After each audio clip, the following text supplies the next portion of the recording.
Hello and welcome to Radiant Academy. मैं अमोल चेपे आप सभी का स्वागत करता हूं रेडिएंट एकेडमी के इस नए एडिटोरियल एनालिसिस में। हम 10 नए वर्ड्स आज देखने वाले हैं रोज की तरह।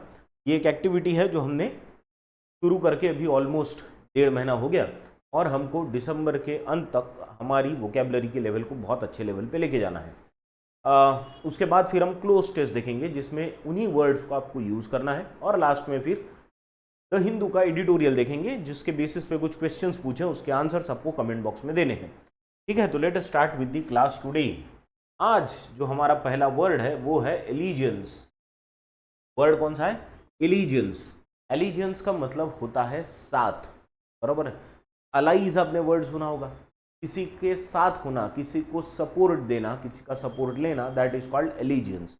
ठीक है, देखो सेंटेंस पढ़ेंगे। The soldier swore his allegiance to the commander।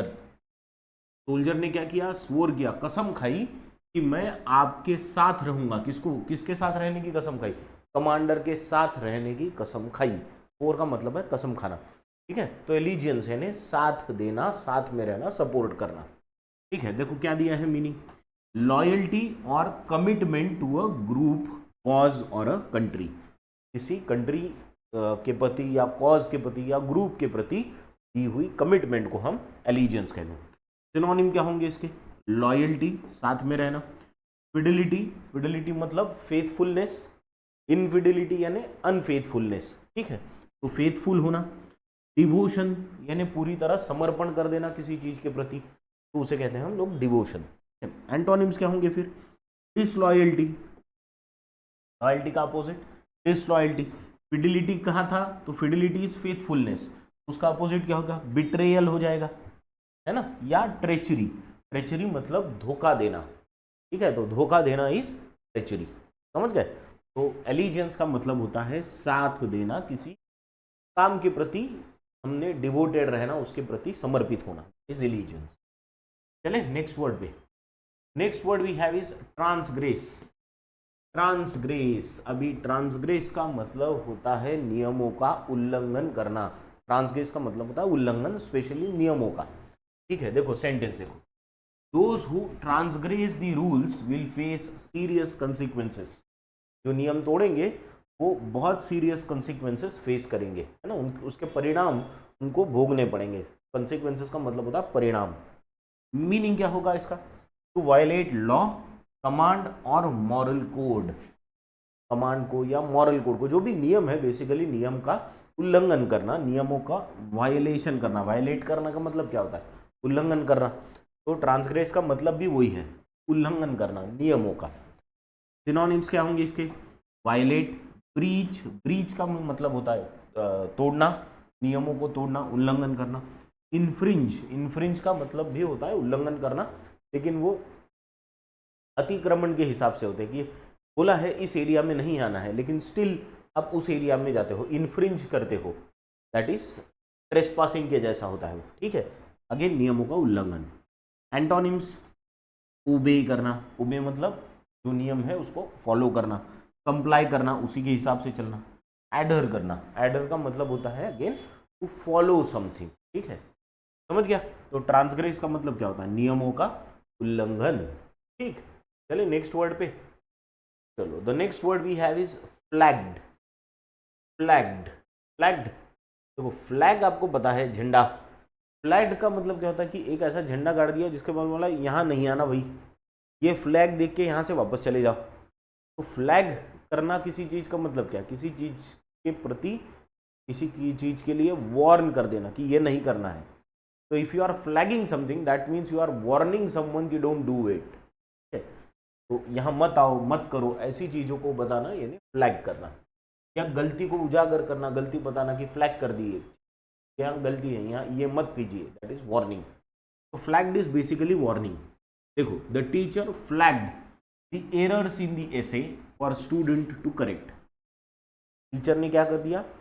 Errors को फ्लैग किया। फ्लैग किया मतलब मार्क किया। इस केस में फ्लैग का मतलब लिया है मार्क करना, और बोला स्टूडेंट्स को ये गलतियां हैं आपके पैसेज में, इसको सुधार लो। यानी वार्न कर दिया कि ऐसी ही गलती फिर ना हो, उस हिसाब से एरर्स पहले बता दिया है। इस केस में मार्क करना ऐसा मीनिंग से लिया है, बाकी otherwise it is used for warning. Let us see the meaning. To mark something for attention, जैसे यहां किया है, और वार्निंग, है ना, क्या किया, क्या करना, वार्न करना किसी को, और टू बिकम टायर्ड, वीकर और लेस एंथुसियास्टिक। कुछ कुछ केस में यहाँ पे उत्साह की कमी के लिए भी फ्लैग्ड ये वर्ड यूज होता है। सिनोनिम्स क्या होंगे इसके, मार्क्ड, हाईलाइटेड या इंडिकेट करना। और एंटोनिम क्या होंगे इसके, इग्नोर करना, जाने दो, क्या करना है, ओवरलुक करना, अननोटिस्ड, नोटिस ना करना। ओवरलुक करना यानी ओवरसाइट या ओवरलुक, दिखा लेकिन नजरअंदाज कर दिया, तो नजरअंदाज करना इज लाइक ओवरलुक करना। समझ गए, फ्लैग का मतलब समझ गया, फ्लैग का मतलब होता है वार्न करना या मार्क करना। ये दो चीजें, तो दो मीनिंग तो याद रखो। Next word we have is conflagration. Conflagration का मतलब बाकी कुछ नहीं तो आग होता है, आग भड़कना, दैट इज कॉन्फ्लिग्रेशन। ठीक है, देखो सेंटेंस में देखेंगे, the conflagration that swept through the city left many homeless. इस चीज ने स्वेप्ट कर दिया सिटी को, स्वेप्ट करना है ना, पूरी सिटी को बर्बाद कर देना, किसने, कॉन्फ्लिग्रेशन ने। कॉन्फ्लिग्रेशन का मतलब जैसे मैंने कहा क्या होता है, आग। ठीक है, meaning a large and a destructive fire. सिर्फ आग, वो भी कैसी, बहुत बड़ी आग जो पूरा डिस्ट्रॉय कर दे, दैट इज कॉन्फ्लिग्रेशन। सिनोनिम्स क्या होंगे इसके, ब्लेज, इन्फर्नो या वाइल्ड फायर।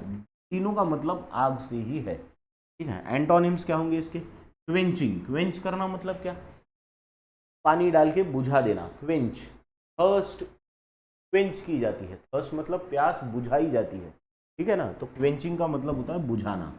एक्सटिंग्विशमेंट, एक्सटिंग्विश मतलब अगेन फायर एक्सटिंग्विश करते ना हम लोग, आग को बुझाते हैं। या सप्रेशन करना, किसी आग को दबा देना, तुम्हारे अंदर एक आग भड़क रही है उसको दबा देंगे, सप्रेस कर दिया उसको। समझ गए, तो ये कॉन्फ्लिग्रेशन के एंटोनिम्स है। कॉन्फ्लिग्रेशन का मतलब क्या फिर, आग ना, बड़ी आग जो डिस्ट्रॉय कर सकती है, ऐसी आग। Next word we have is catastrophic. Catastrophic, catastrophic का मतलब होता है कोई बहुत बड़ी और भयंकर चीज, बहुत बड़ी और बहुत भयंकर दुर्घटना बेसिकली। ठीक है, देखो सेंटेंस देखो, the hurricane had a catastrophic impact, यानी बहुत बड़ा, ह्यूज, कॉलोसल। हमने एक वर्ड कुछ ही दिन पहले देखा था, कॉलोसल। कॉलोसल यानी कैटास्ट्रोफिक, बहुत ही बड़ा, ह्यूज दुर्घटना का इम्पैक्ट हुआ, catastrophic impact on the coastal communities. Coastal communities थी वहाँ पे, बहुत भयंकर नुकसान हुआ। मीनिंग देखो, इन्वॉल्विंग और कॉजिंग सडन ग्रेट डैमेज और सफरिंग। ग्रेट डैमेज, बहुत बड़ा भयंकर नुकसान, दैट इज कैटास्ट्रोफिक। सिनोनिम्स क्या होंगे इसके, डिजास्ट्रस, कैलेमिटस। कैलेमिटस वर्ड आया है कैलेमिटी से, है ना, कैलेमिटी। कैलेमिटी मतलब क्या, नेचुरल कैलेमिटी बोलते हैं ना हम लोग, नेचुरल कैलेमिटी क्या कहते हैं उसका, नैसर्गिक आपत्ति। तो आपत्ति से ही वर्ड आया है। ठीक है, कैलेमिटी मतलब आपत्ति, तो कैलेमिटस। डिवास्टेटिंग या कैटास्ट्रोफिक कैन बी कॉलोसल, ये भी वर्ड हो सकता है उसका, कॉलोसल, बहुत बड़ा, ह्यूज। एंटोनिम क्या होगा इसका, फॉर्चुनेट।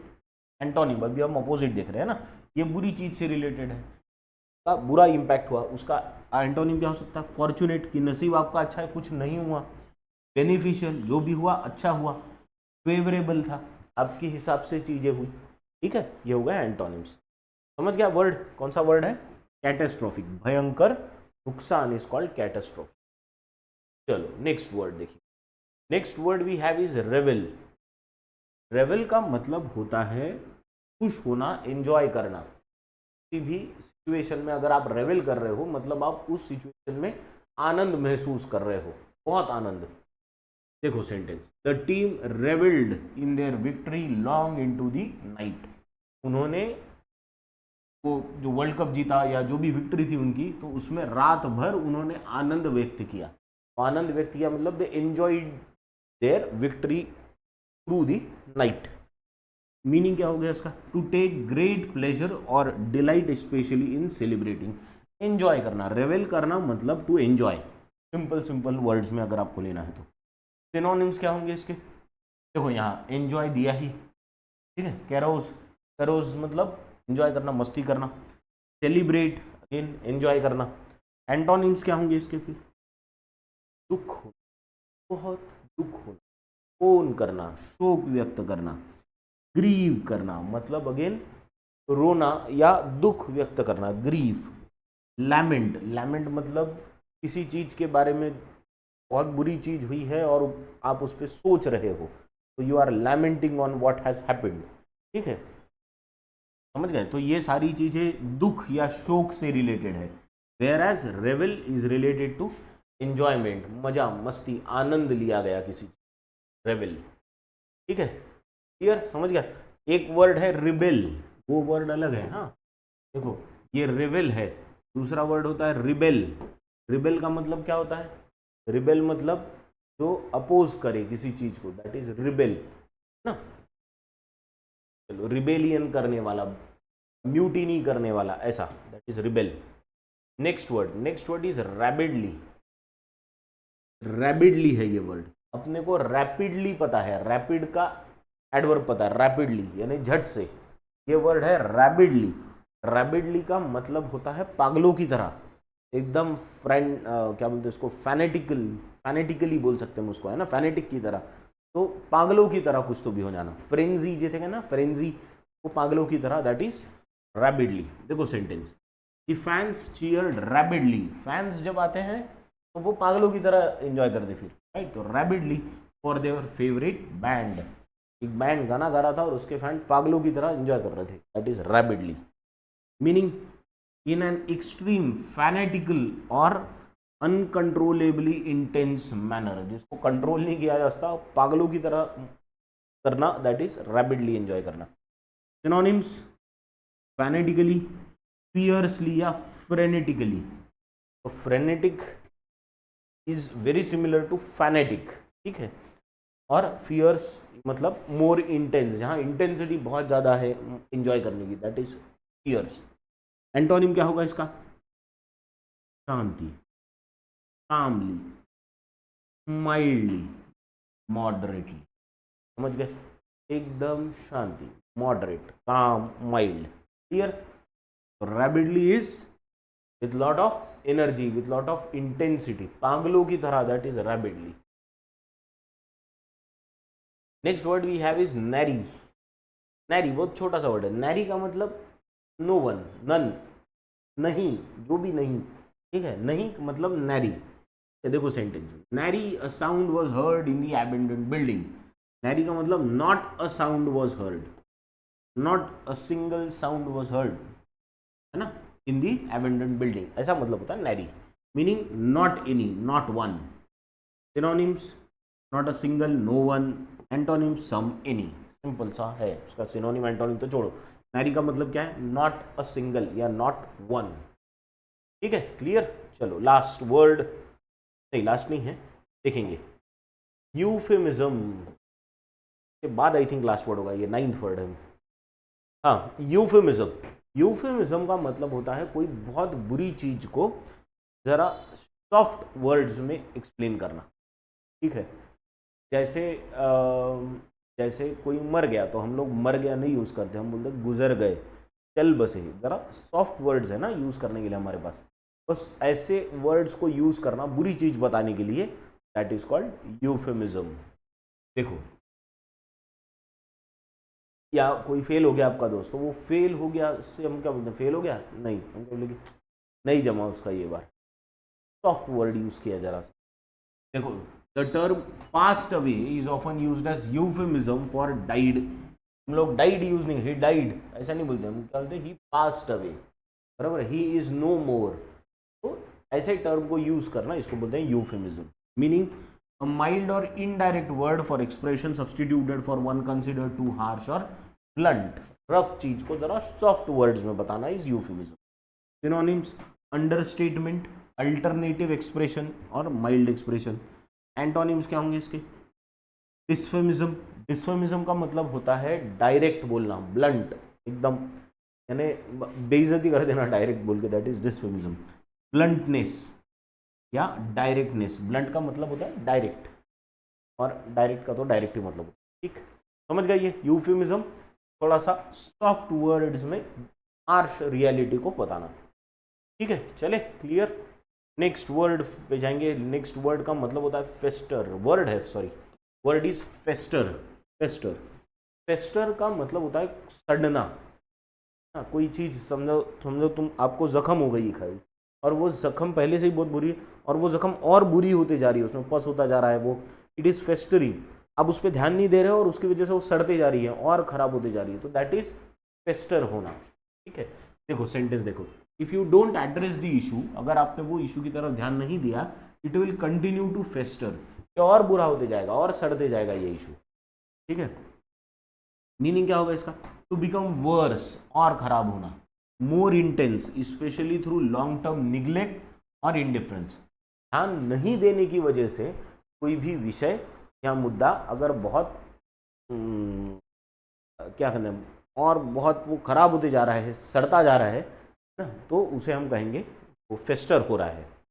देखो सिनोनिम, रैंकल होना मतलब सड़ना, रॉट होना, डीके होना, सारे सड़ने से रिलेटेड वर्ड। और इसके एंटोनिम्स क्या होंगे, दुरुस्त होना, ठीक होना मतलब हील होना, इम्प्रूव होना या फ्लरिश होना। हील और इम्प्रूव तो बुरे से अच्छे की तरफ होना, फ्लरिश नॉर्मल से और अच्छा होना, दैट इज फ्लरिश होना। ठीक है, क्लियर। तो यहाँ तक आई होप एकदम क्लियर हो गए सारे वर्ड्स। अगर आपने ये वर्ड्स अच्छे से अभी सीख लिए तो आपके लिए क्या है फिर, अभी एक क्लोज टेस्ट है, सिंपल सा क्लोज टेस्ट है, जिसमें इन्हीं सारे वर्ड्स के ऑप्शंस आपके लिए दिए हैं। स्क्रीनशॉट ले लो ये क्लोज टेस्ट का, लिया। अब आपको ये क्लोज टेस्ट के आंसर्स कमेंट बॉक्स में देने हैं, है ना। देखो आपको पीछे दिए गए क्वेश्चंस के भी आंसर्स देने हैं और इन क्लोज टेस्ट के भी आंसर देने हैं। ऐसा नहीं करना है कि क्लोज टेस्ट के दे दिए उन पीछे के क्वेश्चंस के नहीं दिए, ऐसा मत करो, या उनके दे दिए इसके नहीं दिए, डोंट डू लाइक दिस। देना है दोनों दो, ठीक है, दोनों का प्रयत्न करो। गलत होता है उससे डरने की बात नहीं है, वो डरने की ज़रूरत नहीं है कुछ गलत हो गया तो। No one is blaming you for making mistakes, if you make mistakes you will learn more quickly. जल्दी सीखना है तो गलतियां करो, ठीक। चलो नेक्स्ट वर्ड पे जाएंगे, नेक्स्ट अभी एडिटोरियल पे जाएंगे। तो ये एडिटोरियल है on rivalries on Maharashtra ruling coalition, Mahayuti की जो सरकार है उस पर ये एडिटोरियल है। Just go through it first and then we will discuss. पढ़ लो इसको पहले।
ठीक, डन, पढ़ लिया। चलो हाँ, क्या है फिर हमारे पास एडिटोरियल में,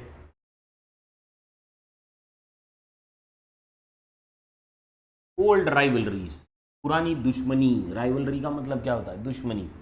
on Maharashtra ruling coalition, Maharashtra की जो रूलिंग कोएलिशन है, अभी जो सरकार है वो महायुति की सरकार है, तो उसमें जो डिफरेंसेस है उस पर ये एडिटोरियल है। Inherent contradictions have a way of showing up at regular intervals. Inherent का मतलब होता है जो पहले से है, जन्मजात जिसे कहते हैं, या पहले से अब में जो क्वालिटीज है इनहेरेंट क्वालिटीज कहते हैं।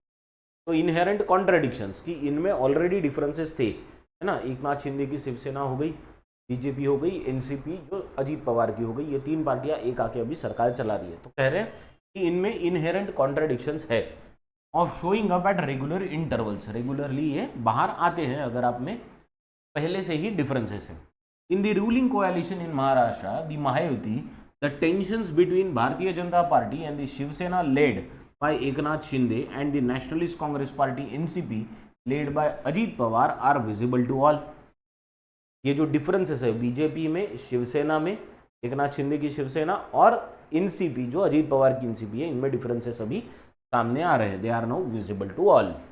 The setback the coalition faced in 2024 general elections might have been the immediate trigger for the open display of discord. Discord मतलब डिफरेंसेस इन दी अलायंस। अभी 2024 की जनरल इलेक्शंस में जितनी सीटें उन्होंने चाही थी उतनी सीटें नहीं आई, और शायद इसी वजह से अब उनमें जो डिफरेंसेस है वो सामने आ रहे हैं, ऐसे ऑथर कह रहे हैं।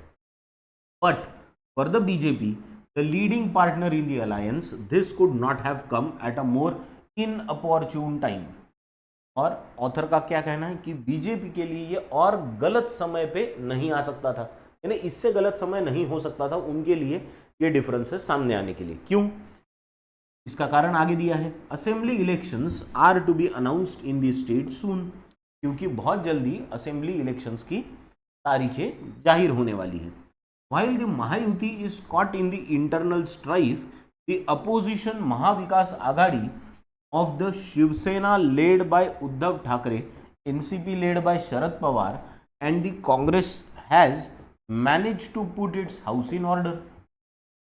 है ना। अब ऑथर क्या कह रहे हैं, लेकिन दूसरी साइड पे जो उद्धव ठाकरे की शिवसेना है, शरद पवार की एनसीपी है, या कांग्रेस है, इनका जो गठबंधन है जिसको महाविकास आघाड़ी ये नाम दिया है, इनका जरा हाउस ऑर्डर में लग रहा है, यानी इनके बीच में जो डिफरेंसेस है वो अभी सामने नहीं आए। सत्ता आएगी तो डिफरेंसेस आते हैं, बिना सत्ता के डिफरेंसेस बहुत कम होते हैं, ठीक है। तो अभी सत्ता नहीं है इसलिए शायद डिफरेंसेस में। तो has manage to put its house in the order. To put house in the order का मतलब सारी चीजें सही कर लेना। A flagship scheme that the ruling alliance unveiled recently in the hope of recovering some lost political ground is itself cause for strife among partners as each one of them calls it by different name। यहाँ पे क्या कह रहे हैं author कि अभी एक flagship scheme announce की है, जो भी लॉस्ट ग्राउंड था, लॉस्ट ग्राउंड का मतलब है जो भी जगह उन्होंने खोई थी, जगह खोना मतलब थोड़ी सी वोट्स में गिरावट होना, तो ये वोट में जो गिरावट आई उसे वापस पाने के लिए कि हमें वो फिर से वोट्स मिलने चाहिए, इसलिए एक बहुत इंपॉर्टेंट स्कीम लॉन्च की, फ्लैगशिप स्कीम कहते हैं उसको। फ्लैगशिप मतलब जो आप हमेशा सामने दिखाते हो, ऐसी स्कीम, है ना। तो उसमें भी डिफरेंसेस लग रहे हैं। क्यों ऐसा ऑथर को क्यों लग रहा है? क्योंकि तीन अलग अलग लोग इसको तीन अलग अलग नामों से पुकार रहे हैं, ठीक है। Them calls it by different name, अलग अलग नामों से उसको पुकार रहे हैं। कौन से नामों से और क्या पुकार रहे हैं वो शायद अगले पार्ट में आपको मिल जाएगा, ठीक है। This is the second part, just go through it quickly and then we will discuss it.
ठीक है, डन, पढ़ लिया। हाँ, क्या दिया है अभी, चलो अभी क्या दिया है इस पार्ट में, मिस्टर, हाँ हमने कहा था कि वो अलग अलग नामों से पुकारते हैं उसको, ठीक है। देखो अब क्या दिया, mister Shinde uses full name मुख्यमंत्री माझी लाड़की बहन योजना, मुख्यमंत्री माझी लाड़की बहन योजना, while the BJP calls it लाड़की बहन योजना. Ajit Pawar, who introduced the scheme during the budget session in June, refers to it as the माझी लाड़की बहन योजना. The recent incident, ठीक है, तो अब इसकी वजह से डिफरेंसेस है ऐसा ऑथर कह रहे हैं, क्योंकि एकनाथ शिंदे अलग नाम से पुकारते हैं, अलग नाम से यानी मुख्यमंत्री माझी लाड़की बहन कहते हैं, बीजेपी उसको लाड़की बहन योजना कहती है, और एनसीपी उसे माझी लाड़की बहन योजना कहती है, तो इसलिए शायद उनमें डिफरेंसेस है ऐसे ऑथर कह रहे हैं। The recent incident where the statue of Shivaji Maharaj collapsed in the Rajkot fort in Sindhudurg district has further embarrassed the coalition. Prime Minister Narendra Modi had unveiled the statue last year. Mr. Modi has apologized to the public for the collapse of the statue, but that has not led the matter to the rest. खूब बहुत ही एक क्या बोलते हैं embarrassing मुद्दा रहा है BJP के लिए कि राजकोट फोर्ट में शिवाजी महाराज की मूर्ति पिछले साल वहाँ पे अनवील की गई थी, जिसको नरेंद्र मोदी ने आके अनवील किया था, और फिर इसी साल वहाँ पे वो मूर्ति कोलैप्स हो गई, और जिसकी वजह से नरेंद्र मोदी जब महाराष्ट्र में आए तो उनको उसके लिए माफ़ी भी मांगनी पड़ी, और उन्होंने माफ़ी मांगी, ठीक है, लेकिन इससे ये मैटर शांत नहीं हुआ है। और क्या हुआ है, The MVA is determined to milk the issue on Sunday organized a protest, और इसी के अगेंस्ट महाविकास आघाड़ी MVA ने क्या किया था, इसको to milk the issue. Milk the issue का मतलब होता है किसी चीज का फायदा उठाना, तो इसका फायदा उठाने की वो कोशिश कर रहे हैं, जिसके लिए वो प्रोटेस्ट कर रहे हैं। Shivaji Maharaj, a Maratha king, holds immense significance for the Maratha community, to which Ajit Pawar and his uncle and the patriarch of the state's politics Sharad Pawar belong. अब क्या कह रहे हैं कि शिवाजी महाराज ये एक मराठा किंग है, जिनकी हमको पता है वो हमारे लिए एक दैवत की जगह है, right. Holds immense significance for the Maratha community, Maratha community के लिए, मराठा कम्युनिटी के लिए नहीं, पूरे महाराष्ट्र के लिए, इतना ही नहीं पूरे हिंदुस्तान के लिए शिवाजी महाराज एक दैवत की तरह है। To which Ajit Pawar and his uncle patriarch belong, यानी उस स्टेट में वो बिलोंग करते हैं, बिलोंग तो सभी करते हैं इस स्टेट में, ठीक है। Next, Ajit Pawar was the first to offer an unconditional apology for the statue's collapse. सबसे पहली माफी किसने मांगी थी, अनकंडीशनल अजीत पवार ने मांगी थी। Both the BJP and the Sena have had long tussle with NCP and Ajit Pawar personally before becoming political partners. A Sena minister recently said sitting in close proximity to NCP members in cabinet meeting made him feel nauseous। मतलब अब यहाँ क्या कह रहे हैं कि पहले से, बहुत पहले से क्या हुआ है, बीजेपी और शिवसेना ये एनसीपी से अलग रहे हैं, ठीक है, अलग रहे हैं, मतलब पर्सनल एक टसल चला है। टसल का मतलब होता है लड़ाई झगड़ा, वो पार्टियों के बीच में था, ठीक है, पहले। एंड अजीत पवार से भी उनके पर्सनली नाते बहुत अच्छे नहीं थे, ऐसा ऑथर का कहना है, बिफोर बिकमिंग पॉलिटिकल पार्टनर्स, ठीक है। और उन्होंने अभी एक सेना के मिनिस्टर को, सेना यानी कौन सी, एकनाथ शिंदे की जो सेना है वहाँ से एक मिनिस्टर है, क्योंकि सरकार उन्हीं की तो मिनिस्टर उनका ही होगा, तो मिनिस्टर का ये बयान को कोट किया है कि उन्होंने कहा है कि एनसीबी के मेंबर्स के प्रॉक्सिमिटी में बैठना, प्रॉक्सिमिटी मतलब उनके आसपास बैठना, उससे उनको क्या होती है, उससे उनको नॉशियस फील करते हैं। नॉशियस फील करना मतलब घुटन महसूस होना, उन्हें घुटन महसूस होती है, राइट। तो this is the second part.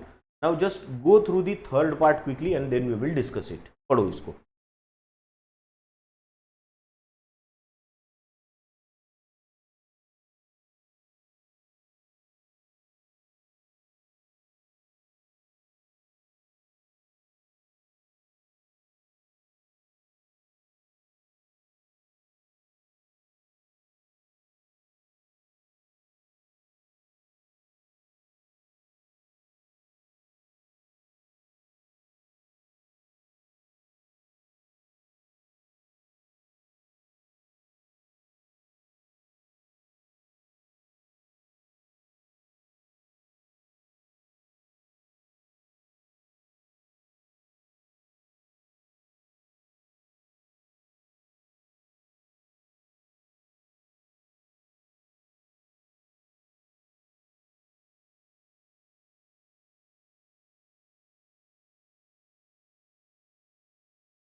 चलो डन, पढ़ लिया। लास्ट पार्ट क्या है इसमें?